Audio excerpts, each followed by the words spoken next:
This is the American Nightmare, Cody Rhodes, and you are listening to the Bullet Cast. Beat me down, do you think you're on top? Well, I'm not where you left me. I've been picking up steam and I pick myself up. I'm stronger this time, ready to defy.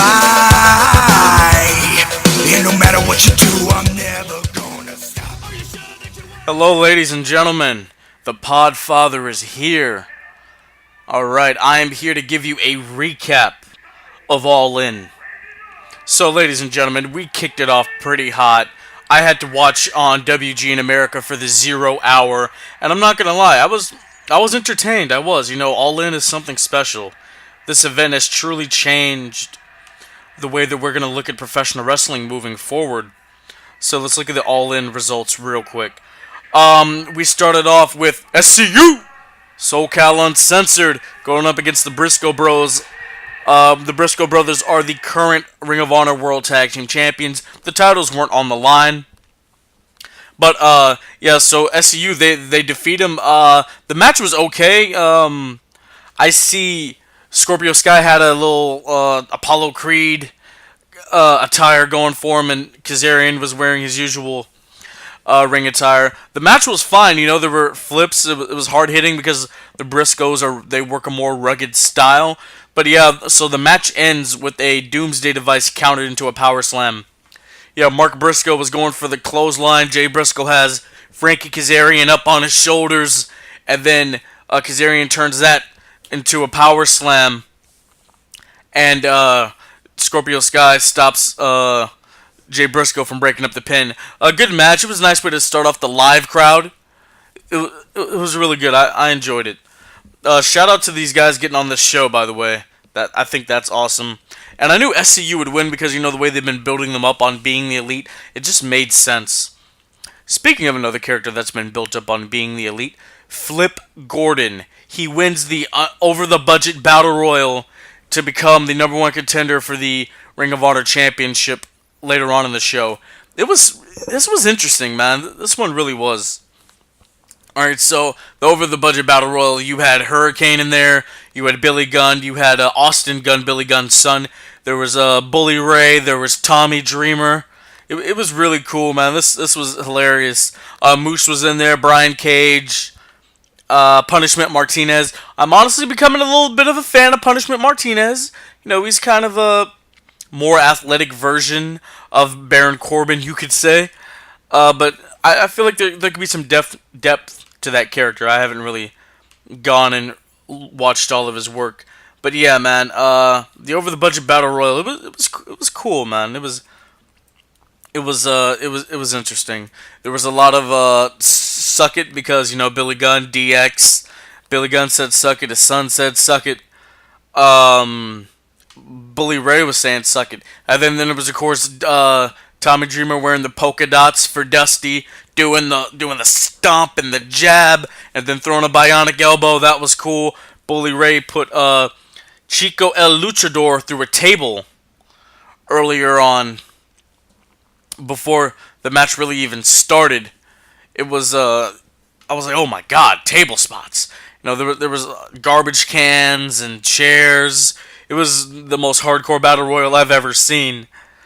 Yeah, so the final two are, Bully Ray, he eliminates, who does he throw? I can't remember who he threw over. I just watched this, Jesus. Well, Bully Ray eliminates someone, and he thinks he wins the Battle Royal, but he doesn't. Chico El Luchador gets back in the ring, and the mask comes off, and then we realize it's Flip Gordon. Flip Gordon was going to get booked for All In one way or another, ladies and gentlemen.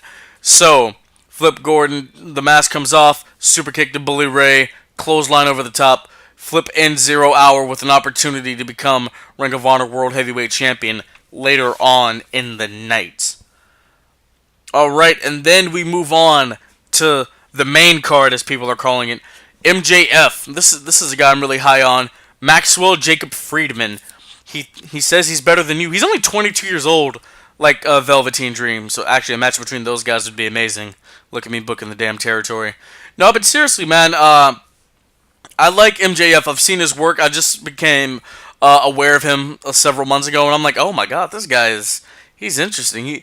I like the cocky, arrogant gimmicks, I guess you could say. Yeah, so he goes up against Matt Cross. I did not know this match was announced for the card. Matt Cross, I've had the pleasure of meeting him and talking to him for a little bit. Really chill guy, man. He's really humble, and he's a really great wrestler. People don't really realize that. So yeah, one of the things that happened in the match, Matt Cross was doing all these dives, and then MJF was like, "I don't need to dive to get over," and I think he got some boos. It was great, MJF, he connects with a shoulder tackle and then poses in the ring. MJF threw Cross out of the ring and then ran towards the ropes, but Cross greeted him with a kick to the face. Yeah, this had Cross diving outside of the ring a lot. At one point in time, Cross hit him with a gut wrench powerbomb and went for the cover, but Cross was unable to kick out. Kick out at 2. It was really something interesting. At one point in time, MJF was perched. He perched Cross on the top turnbuckle and then joined him up there. Cross battled back with a couple forearms to the face and then launched Cross across the ring with the Hurricanrana. And MJF's selling of this Hurricanrana was awesome.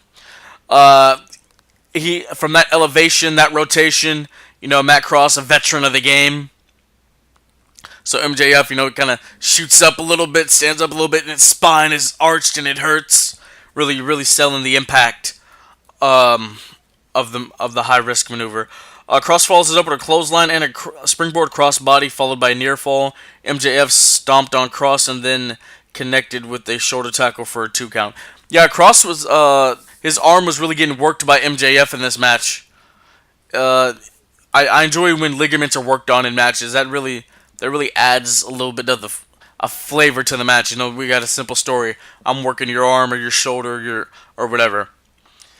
Yeah, so that was great. Matt Cross knocked MJF to the canvas with a double stomp. MJF grabbed Cross and locked him in an arm bar, which is MJF's finishing maneuver.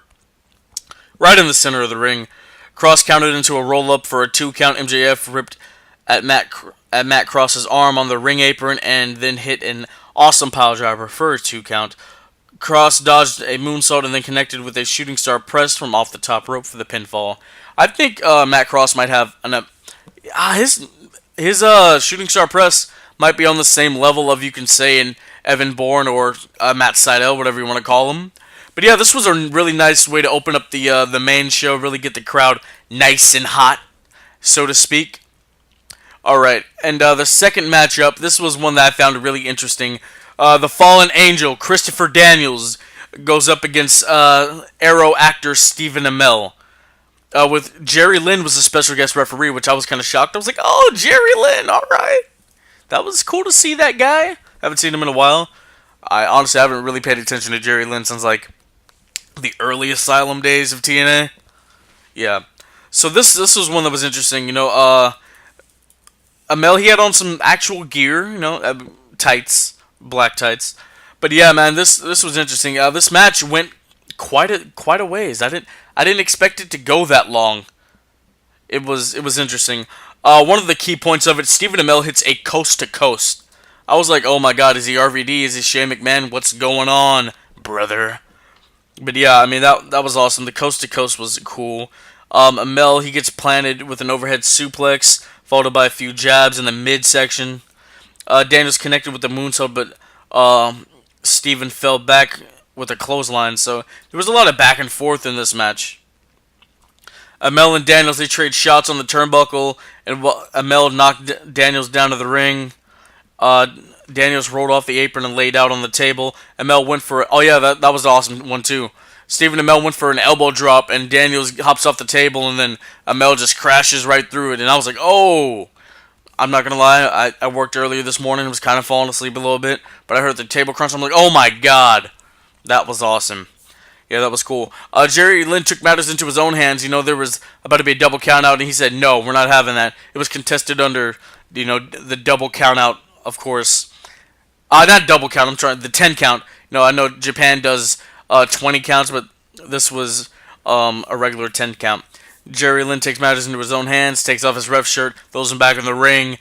He and Daniels have an exchange of words, get a little physical, pushing each other. Stephen Amell tries to hit a roll-up Honestly, kind of looked like the one Steve Austin did when he broke his neck against Owen Hart at that SummerSlam. Yeah, but anyway, he goes for a roll-up. Doesn't win the match with it, obviously. They go back and forth for a little bit more. And then Daniels, he finally gets Amell thrown down on the mat and hits him with the BME best moonsault ever for the pinfall victory. They hug, they embrace each other. Nice loving moment.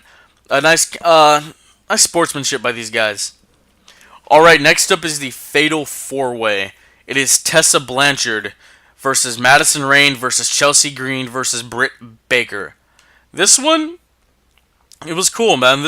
I liked it. I really did. So Britt Baker, God, that's a tongue twister, makes her way out to the ring, and there's a familiar theme song. I'm listening to it. I'm like, I've heard this song before, and I'm like, oh yeah.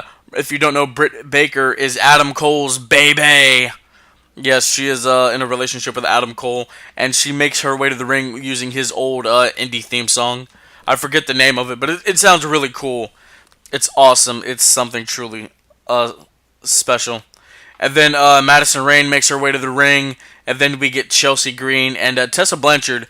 She's accompanied to the ring while she's walking down the aisle by Magnum TA, who I was like, oh my god, that's awesome to see him. And of course her father, WWE Hall of Famer Tully Blanchard, one of the Horsemen. So that was cool to see Tully and Magnum TA walk her down to the ring. And Tessa Blanchard, man, she's on the come up. She's one of those girls, or one of those female wrestlers who she could sneak in the conversation to be one of the best today. I know we talk about like Becky and Asuka and Charlotte and girls like that, but I'm serious. Tessa Blanchard, she could easily sneak in that conversation.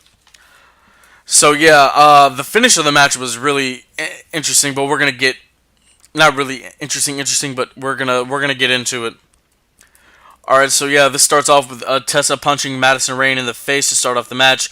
Blanchard then launches Rayne into the barricade surrounding the ring as Green rolled up Baker in the ring for a 2 count. Yeah, Britt Baker and Chelsea Green were just kind of exchanging roll-ups. They're trying to get it over early, which that makes sense, you know. While two girls are fighting, or two opponents of yours in a multi-person match are fighting outside the ring, try to get it over early with the other person or persons in the ring.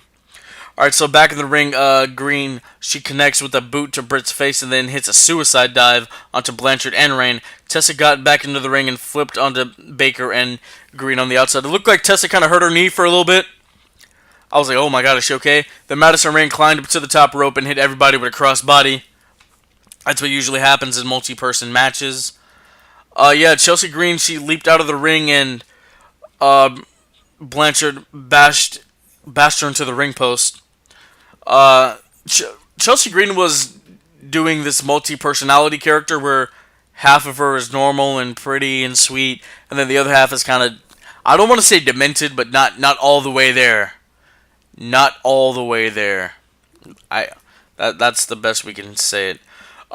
Chelsea Green hit an unprettier on Madison Rayne, or what we call the kill switch. And yeah, so that was interesting. I'm like, oh wow, I haven't seen one of those since, Christian. And then anyway, Tessa Blanchard goes on and hits the hammerlock DDT for the pinfall. And I think Britt Baker was supposed to break it up, but I guess she didn't. She didn't get there all the way, or I was a little confused. That's the confusion I was talking about. But anyway, Tessa Blanchard, the current Impact Wrestling Women's Champion. Congratulations to her for picking up this monumental win on this huge stage of 10,000 plus people in Chicago, Illinois. The 4 women at the end of the match, they have a curtain call, so to speak, and that was really awesome. I enjoyed watching that. Embracing each other after athletic competitions, that's okay. It's a showing of a sign of respect, and it makes kind of makes the show better. It gives it a nice it hits you in the feel spot in a good way. Okay, ladies and gentlemen, and now the next match that, oh man, the feel spot, the feel good moment. People were saying, can Cody win the NWA World Title at his own show? Would Nick Aldis, quote unquote, reign or be a party pooper, rain on the party, be a party pooper, rain on Cody's parade? But that didn't happen. Ladies and gentlemen, Cody Rhodes is the new NWA World's Heavyweight Champion, defeating Nick Aldis in a match that really there was a oh my god, I'm trying to figure out how to explain this. It was a feel-good moment. Yes, absolutely, it was a feel-good moment. There was a lot of drama. I'm not gonna say they WWE'd it, but there was some good wrestling in there. So let's talk about it. Cody is accompanied to the ring by Diamond Dallas Page, Glacier, Tommy Dreamer, Brandy, Pharaoh, his dog. Dusty had Dusty's 5 friends, and Cody has the Nightmare family. So they accompanied Cody to the ring, and you could see backstage, like while Cody's making his way through the curtain and walking down the aisle, you could see on his face this, despite the predetermined aspect of professional wrestling, this really did have a big fight feel, and Cody, the nervousness, the worry was on his face. I don't think that was acting there. I think that was completely serious. And then you have Nick Aldis, the NWA champion, reigning at the time, walking into this match. He was an outsider looking in. The dealer, so to speak. He is accompanied by Jeff Jarrett, former NWA Heavyweight Champion. Tim Storm, the guy Aldis took the title off of, accompanied him to the ring. I was like, oh, that's interesting. And some other... I'm forgetting the names of the guys that walked Aldis down the aisle. I really am. They're escaping me at the moment. I really don't know why. But yeah, man, this match, such a feel-good moment, man. Such a feel-good moment. The big match feel, that's what this was all about. Earl Hebner was the referee for this, senior official in many promotions. Earl Hebner had a nice little speech when he was introducing the NWA World's title, talking about both men, how he knew both of them for quite some time, and may the best man win. It was nice. So we start off with Aldis applying a wrist lock to Cody. Cody shoves Aldis into the corner so they can break the hold. Aldis also knocked Cody onto the canvas with a shoulder tackle. Cody hopped right up and started trading chops with Aldis. Cody got the better of the exchange, and Aldis, I'm not going to lie, got knocked on his ass with a drop kick. Cody then boots Aldis out of the ring and hit him with a suicide dive onto the crowd, while the crowd chanted his name, Cody, Cody, Cody, as many crowds do. Aldis battled back and he planted Cody with a suplex outside of the ring. Aldis then bashed Cody's back into the ring post and rolled him into the ring, and Earl Hebner broke the count. Back to the ring, Aldis hit a few chops in the corner, then hurled Cody into the turnbuckle. It was awesome, Aldis and Cody, they're trading punches left and right. The oohs and ah and yay and boo. All that's going on in this. All that's happening. Alright, and then, Cody connected with a super kick and both hit a crossbody at the same time. This is when all the drama happens. Aldis rolls out of the ring, and Cody does that usual where he kind of jumps on the top rope and then does like the diving axe handle, so to speak, onto the floor. Aldis catches Cody with a nice punch. I don't know if he caught him in the throat or the face. He caught him in the face. But Cody's down for quite some time. Earl Hebner's throwing up the X. We don't know what's going on. Because, this isn't WWE when it's actually going to, they're just using the X. So we didn't know what was really going on. And DDP checks on Cody, make sure he's alright. And Sean Daivari, that's who it was. You guys remember Daivari. Accompanied the Great Khali. I'm sure you guys remember him. Yeah, so Sean Daivari, pushes DDP while he's checking on Cody. And oh my god, Daivari's arguing with Hebner, and DDP pulls him in. We see a diamond cutter, massive pop. Super massive pop, man. The diamond cutter was awesome. And Cody, he lifts his head up and we see the crimson mask going into the bleached blonde hair of the American Nightmare, like it went to the bleached blonde hair of the American Dream, baby, all those years ago, or even resemblant of Flair during all of Flair's battles. So the diamond cutter was awesome. The match continues. Aldis brings Cody back inside the ring and punched him in the face quite a few times. Cody hit a forearm and followed up with a power slam for a 2 count. Cody went for a moonsault, but Aldis dodged it, and Cody crashed right on the mat. Aldis then connected with a blockbuster off the second rope and then made his way onto the top rope. Aldis hit a splash and went for a cover. Cody obviously kicks out at 2. Cody tripped up Aldis and locked him into the figure 4 in the middle of the ring. That was awesome. I love a good figure 4 and real dramatic and a real dramatic setting. It adds to the match. It adds to the story that the people are trying to tell inside of the squared circle. Yep. So then, of course, Aldis was able to reverse, and both men reached the ropes. Cody trips up Aldis again. This match, there was a lot of punching. There really was. There was a lot of punching in this one. But Aldis eventually he gets his cloverleaf on, and Cody he's trying to fight out of it. He's trying to fight out of it. He stops. He lifts his hand up and he's crawling to the ropes, and he's crawling to Brandy, and he hits the ropes. And Brandy's like, "You don't have to do this. You don't have to do this." So Cody then he connects with an Alabama slam. Aldis kicks out at 2. Aldis dodges the disaster kick and planted Cody right with a powerbomb for 2. Aldis hit Cody with a nice pile driver. Cody's head really landed on his thighs, but there was like a lot of high elevation from the way Aldis picked up Rhodes, so that was interesting. Yeah, and then another dramatic part of the match.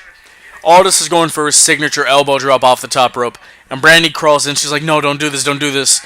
And then Brandy, as she is, Brandy, there's a certain elegance about her, like a Jacqueline Kennedy Onassis, so to speak. I think Brandy might be the first lady of wrestling right now, hands down.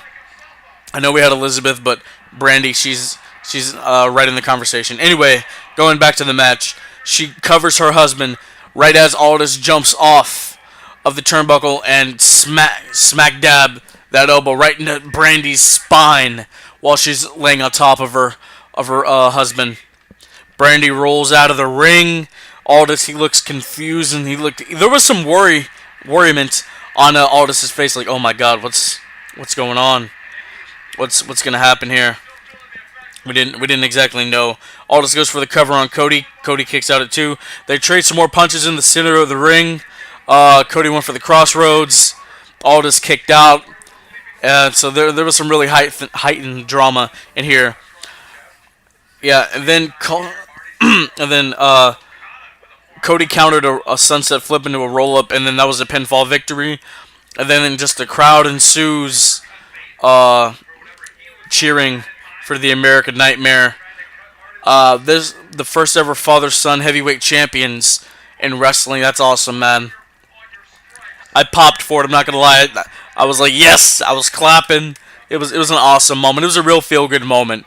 Dusty's smiling today. I know he is, man.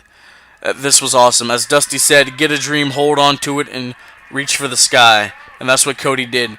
Congratulations to Cody Rhodes for becoming the NWA World Heavyweight Champion. A lot of success Cody has accomplished since leaving WWE. He's held a lot of titles. The most notable one was the Ring of Honor, and now the NWA, and plus putting together All In. This is something truly special, man. Cody, you did it. I am so proud of you. Congratulations. Go represent the NWA. Nick Aldis, I'm not going to lie, he had an amazing reign as champion. I've watched a lot of his stuff, wrestling Colt Cabana in China, wrestling Ken Anderson, going up against a lot of guys. He went to different towns and territories and different countries. He was trying to become a traveling world's champion. And, that's the notoriety the NWA has gotten back today has a lot to do with Nick Aldis' reign with the championship. So, no, I'm not taking anything away from him. I enjoyed him in TNA, his Magnus. When he was a part of the British invasion, when he held their heavyweight title. Congratulations, Nick Aldis, man. On this big of a stage, you were a winner too, man. Seriously, it was awesome. It truly was. All right, next up, Hangman Adam Page defeats Joey Janela in a Chicago street fight. This match was awesome. This was one of the best matches on the show. Oh my God, it was amazing. It was amazing. It was amazing. So the story here, Adam Page, he kills Joey Ryan on being the Elite, and he's known as the Joey Killer. He probably could have got Joey from Friends, to be honest. Oh, come on. You people know that was funny. Laugh. Laugh right now. Okay, fine. You laughed or you didn't. Doesn't matter. Anyways, yeah. He's been known as the Joey Killer, and he's going up against Joey Janela. This match started off pretty hot. Paige connects with a giant boot to Janela's face to start off the match. Then Paige launched Joey outside of the ring and connected with a suicide dive. Janela got back in the ring, hit Hangman Page with a suicide dive of his own before the action returned to the ring. Page booted Janela outside of the ring right away and then climbed to the top rope. Adam Page connected with an absolutely ridiculous moonsault, then rolled Janela back into the ring. Yeah, so this match was really cool, and there was a lot of crazy bumps and interesting spots being displayed by all these guys. I know one of my favorites was the actual Cracker Barrel, because Cracker Barrel, the restaurant of the franchise, was one of the sponsors. Well, not sponsors. They catered the boys and girls in the back for this event. And yeah, so Adam Page, Hangman Page, gets a legit Cracker Barrel that's being placed at ringside, and he's trying to throw Joey Janela into it, but then he gets himself thrown into it. And yeah, so that Cracker Barrel comes into play quite a bit throughout the match. Anyway, yeah, so they keep fighting on the outside. Joey Janela tries to roll. He rolls the Cracker Barrel over to Hangman Page. Hangman jumps over it, and then Joey Janela punches him. Hangman falls over the barricade. Then he does an insane flip back over the barricade and clotheslines Janela, turning him inside out. That was cool. Janela then sets up a ladder bridge with the Cracker Barrel and the ring. Just going all out for it, man. That was insane. Then Hangman Page, he gets him with a burning hammer onto the ladder. They both fall onto it. I thought that was crazy. They fight up the ramp, and just Hangman Page throws Joey Janela, powerbombs him from the ramp onto a table, and I was like, "Oh my God, this is insane!" Just the way it looked from the way it was shot, that was awesome. Yeah, so then there are two. I thought they were good body bags. I guess they were garbage bags. One of them, Penelope, she gives the what's his name, Hangman Page. Yeah, she gives him one, and it's his boots that he wore when he killed Joey Ryan. So yeah, he's freaking out about that. And then I guess she has one of the boots near her face, and he super kicks her, so she gets like double super kick, so to speak. Then Adam Page goes through a table as well. And the closing sequence of this was really interesting. That other trash bag had the phone that Hangman Page used to kill Joey Ryan, and he starts beating Joey Janela in the head with it, wraps it around his neck, and then Hangman Page with the Dude Buster through the table, off the ladder, inside the ring. 1, 2, 3. Hangman Page wins. He defeats Joey Janela. But that wasn't the highlight. I mean, this match had a lot of great stuff. That their whole entire time being outside of the curtain, they had a lot of great stuff. But so this was really, really interesting. A whole bunch of guys they were in penis costumes. They acted like they were in like the Undertaker's druids. That's what the music was, and we didn't know what was going on. And then I'm kind of upset he didn't come out to, if you like Pina Colada, the Pina Colada song, Escape. I'm kind of upset he didn't come out to that. But Joey Ryan makes his way down the aisle into the ring, lathers up. Oh my God! I'm sorry. I'm watching Okada skirl as I'm recording this segment about Ryan and Page. I was suspended for disbelief. But yeah, so Joey Ryan makes his way into the ring. The baby oil, all that's going on, and then he just starts going at Hangman. Hangman gets the lollipop in the mouth, gets super kicked, and he gets dick flipped. And yeah, it was good to see Joey Ryan back among the living. It was awesome to see that. It really, really was. The Penis Army, I guess that's what they're being called. They carried Paige away as Joey Ryan posed in the ring. So that whole thing was very, very interesting. All right, next up was the Ring of Honor World Championship. It was Jay Lethal, defending champ, going up against Flip Gordon, one of my boys. I met Flip, cool guy, really chill dude. So yeah, Flip Gordon makes his way out, and with one of the people in his army, Brandy Rhodes, she was in his corner. Now, obviously, she recovered from the elbow drop that Nick Aldis gave her earlier on in the night.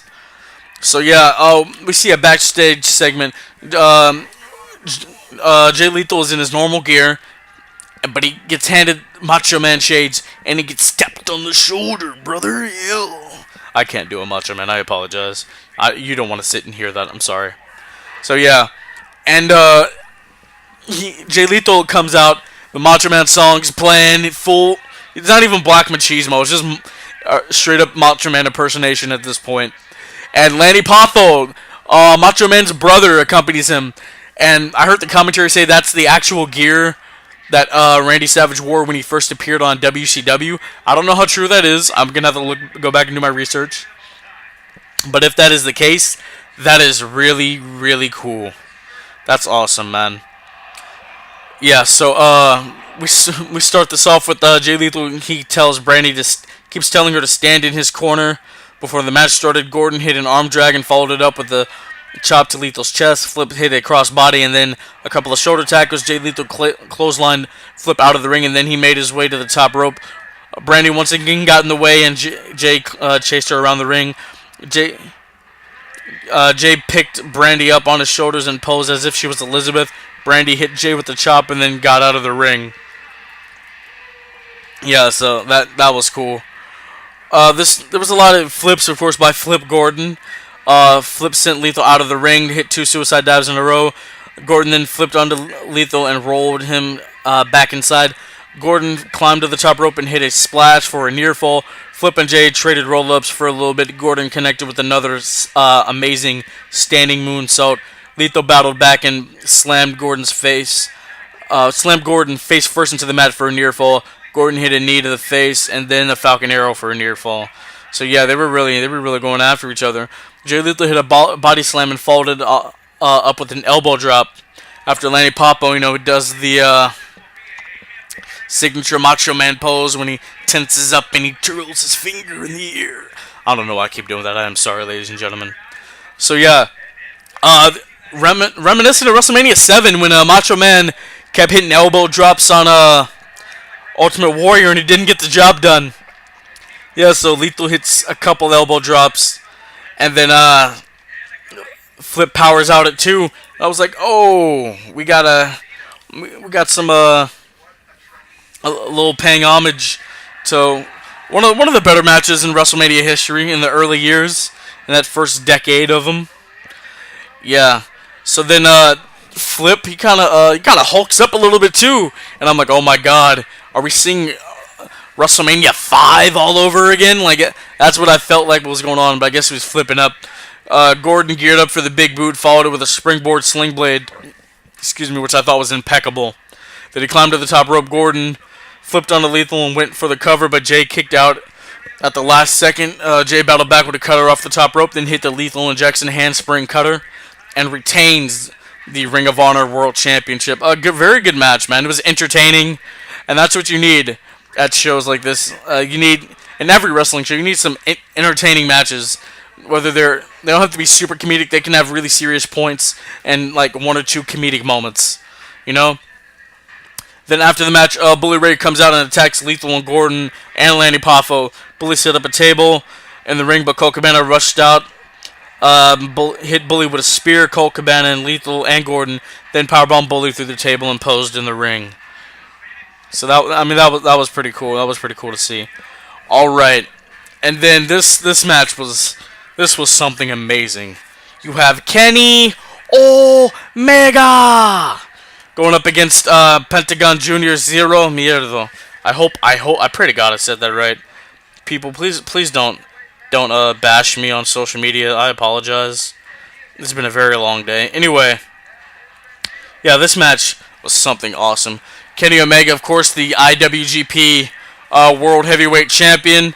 I don't know why he wasn't wearing the championship. And I don't know why Tessa Blanchard wasn't wearing the Impact Women's title either. I guess it was something to do with maybe they didn't want the title shown on this broadcast, and if so, that's okay. I understand. That's fine. So yeah, the crowd, they were feeling this, man. They were on their feet. No Elite, no Kota Ibushi accompanies Kenny to the ring. Phoenix didn't accompany Pentagon, even though I don't think Phoenix accompanies Pentagon to the ring. But yeah, man, this match was awesome from bell to bell. It was exciting. Pentagon hit an amazing tope con hilo on Kenny Omega. No, that's Kenny's move. This was something truly special, man. Yeah, so Pentagon hits a backbreaker, then poses in the ring as Kenny regroups outside. Omega gets back into the ring and hits a Hurricanrana that sent Pentagon tumbling out of the ring. Pentagon got back in and connected with the sling blade that sent Kenny back to the outside. Pentagon Jr. followed it up with a flip on Omega and then chop to the chest. This was awesome. So, yeah, so then eventually they get back in the ring. Omega hit an elbow to the face and then a snap suplex. Omega hit a clothesline, followed it up with a Death Valley driver for a near fall. Kenny hit the V-trigger in the corner, then perched Pentagon onto their top rope. Pentagon escaped and connected with a double stomp onto Omega for a near fall. Yeah, that double stomp, that really got me. I was like, oh my god, you know. It looked like the way these guys were hitting their heads, like the way the bumps they were taking. I was a little like, oh my god, you gotta be careful. My mother was watching too, and she was like, oh my god, like it was like, oh my god, I hope they're okay. Yeah, so Omega hits another V-trigger, then another one, but Pentagon wouldn't go down. Omega hit a powerbomb, and then the third V-trigger. Kenny went for the cover, but Pentagon was able to get his foot on the bottom rope to break it. So that was cool. Pentagon hit the Pentagon driver and went for the cover, but Omega somehow was able to kick out at the last moment. I thought it was over. I'm not going to lie. That was pretty cool. But then it doesn't end there. Both men trade chops for a little bit.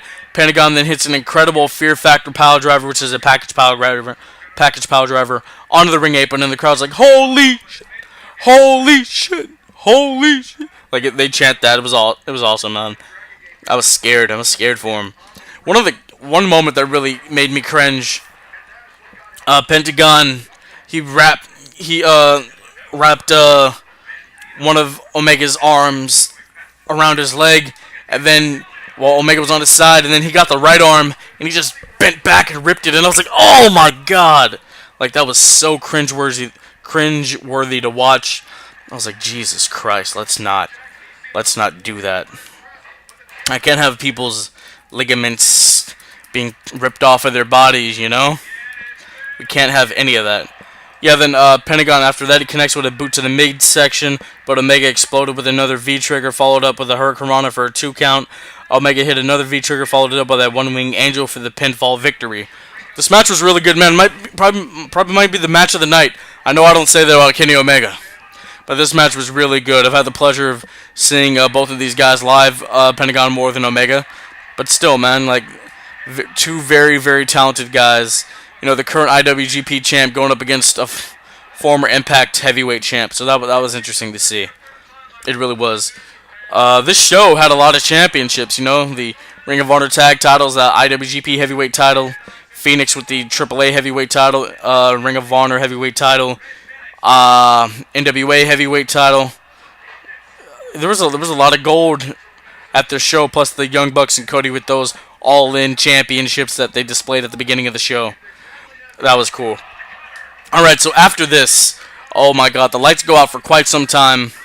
Didn't really know what was going on. I didn't see anybody in the ring, like, after the lights come on. It's just Pentagon lying down, or what I thought to be Pentagon lying down, and Kenny, you know, he's cheering, or celebrating, or whatever, and Pentagon gets up and just starts assaulting him. And then I'm looking, and I'm looking, I'm like, wait a minute. Pentagon's darker than, and then I looked at the tattoo. I'm like, oh my god, I know who this is. My mom was like, who is it? And I'm like, it's Chris Jericho. She was like, no, it's not. That code breaker, he took off the mask. I was like, oh. I had a feeling Jericho would be all in some way, shape, or form, man. Who'd have think Chris Jericho in 2018 would work a stateside show? I know he wasn't doing that for quite some time out of respect with Vince, out of respect for Vince. So maybe he called him up and said, "Hey, I want to do this," or maybe he just shocked the world because Jericho loves to do that. So yeah, the code breaker, that was awesome. Then he hit him with another code breaker, and then Jericho picked up the mic and he told Omega, "I'll see you on the Jericho Cruise." I was like, "Oh my God, this is so cool!" I thought it was really, really awesome, man. I wonder what Jericho's gonna do next. Seriously, moving forward, is he gonna still compete just in Japan, or is he really making the transition to be more of a stateside competitor? Because if so, Jericho stateside that's a win for everyone involved. Seriously, you guys don't know. If you have never seen Chris Jericho live, I highly recommend that you go and watch him live, because Chris Jericho live is one of the best experiences you'll ever have. I had the pleasure of meeting him 4 years ago. Really humble guy, really chill dude, man. I was talking to him about his rivalry with HBK. He told him that was some of his best work up until, this is way before the list or the Japan run or winning the NJPW Intercontinental title, was way before any of that. Yeah, so if you have the opportunity to see Jericho live, if you're going on the cruise, you are in for a hell of a ride, literally. But if you oh, what am I trying to say? If you ever want to see Chris Jericho live, go to a show in your area. If it's a big show, if there's like I don't even know, like a Ring of Honor or an NJPW, if the Bucks and Cody decide to do another All In or something like that, or even just WWE, go to those shows. You never know if Jericho's gonna show up, man. It's truly something awesome to see Y2J live. Alright, so yeah, ladies and gentlemen, next up, these are the last two matches on the card. Kazuchika Okada defeats the villain Marty Scurll. This storyline has been played out on Being the Elite, where Marty, he's a junior heavyweight. He's going to wrestle a heavyweight at this huge event. He doesn't want to look foolish. People tell him he has to build muscle. He tries to lift a whole bunch. Nick Aldis says, "You got to eat more, boys." So he gives him some Krispy Kremes, and it's about Marty just wanting to be a heavyweight. Yeah, Okada, he comes out in the Rainmaker getup. He's not. There's no balloons. There's no funny business. The hair is still red, that's besides the point. But yeah, so he comes out in the Rainmaker getup. Marty has his usual villain attire. And then they start out with some mat wrestling. Scurll rocked Okada with the nice European uppercut, which was, it was cool. It was fine. A couple European uppercuts, actually. Nailed him with a super kick on the apron. Scurll rocked Okada with a suicide dive. Scurll worked over Okada's arm, but Okada fought back with a flapjack. They fought outside the ring for quite some bit. Okada nailed Scurll with an amazing DDT. Jake Roberts, look out. Scurll tried to fight back, hit Okada with some chops. Okada laughed and then knocked Scurll down. Probably one of the highlights of the match, Okada was going for the Rainmaker, and while the ref was knocked down, ref took a bump. Ref bumps her. Nice in some instances. It goes for the Rainmaker. Marty pulls out the umbrella. It says All In. Blows it up, and then, he hits Okada with the umbrella. Marty hits the Rainmaker on Okada. Okada, of course, kicks out. Marty had Okada in the chicken wing for quite some time.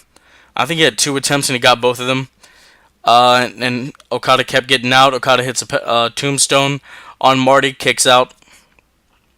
Yeah, man, this match was really fun. Okada hit that amazing dropkick that he's really famous for. Marty did the famous finger snap or the finger split. I love that move. I've used it in actual wrestling matches. It's hilarious. The crowd, they really popped for that. Fought back with an attempt at the Rainmaker, but Scurll countered into the crossface chicken wing, like I mentioned before. Okada broke free, reapplied the hold. Marty goes for a super kick Okada, and then the referee goes down, which, of course, led to the umbrella gimmick of the match. Eventually, Okada hit the Rainmaker on Marty, and 1, 2, 3, the match was over. It was fun. It really didn't drag on that long. It was cool. It was a nice way to kind of almost send the crowd home happy. Well, they were going to be happy regardless. Alright, ladies and gentlemen, the main event Lucha Trio, Phoenix, Bandito, and Booyaka Booyaka 619 Rey Mysterio. I think I've seen all these guys live, or maybe not Bandito. Yeah. Anyway, they are facing the Golden Elite, which consists of Kota Ibushi and the Young Bucks, Matt and Nick Jackson. This match wasn't very long. It actually just ended about 3 minutes ago.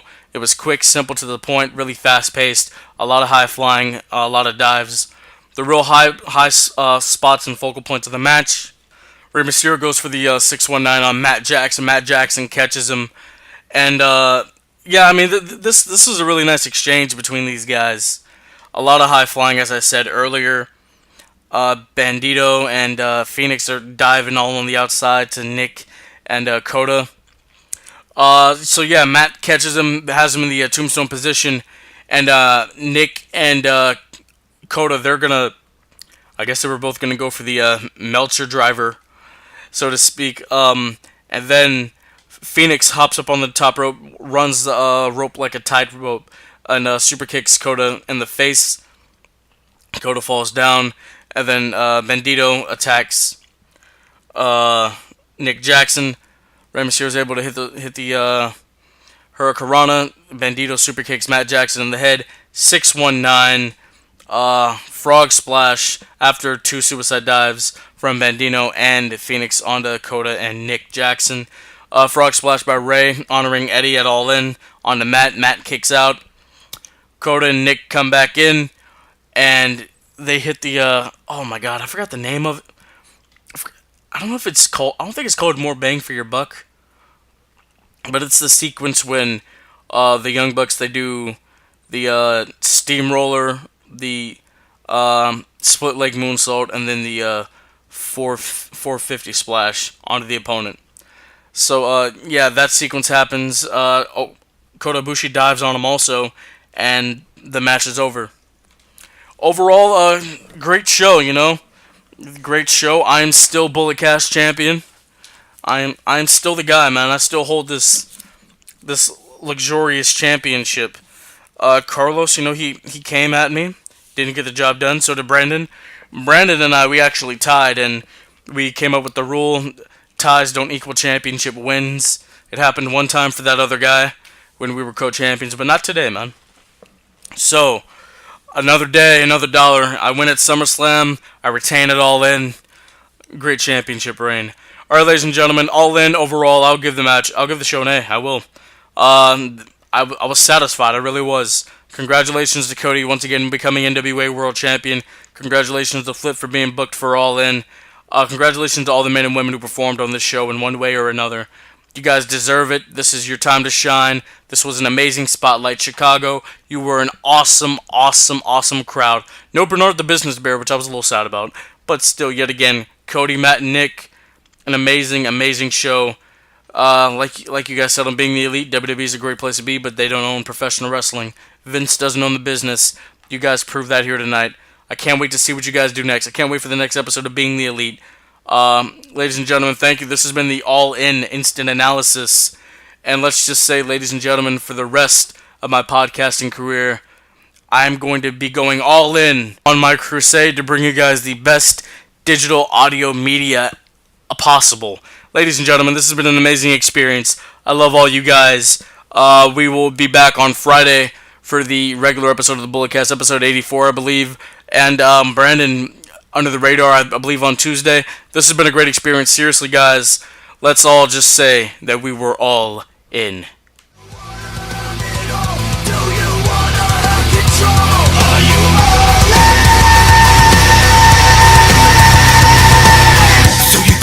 Top me, guess again, there's a chance you should. Doubt your little plan isn't likely. You can try, but not in mine. Cody Rhodes representing the Bullet Club. This has been a Bullet Cast. Thank you for listening.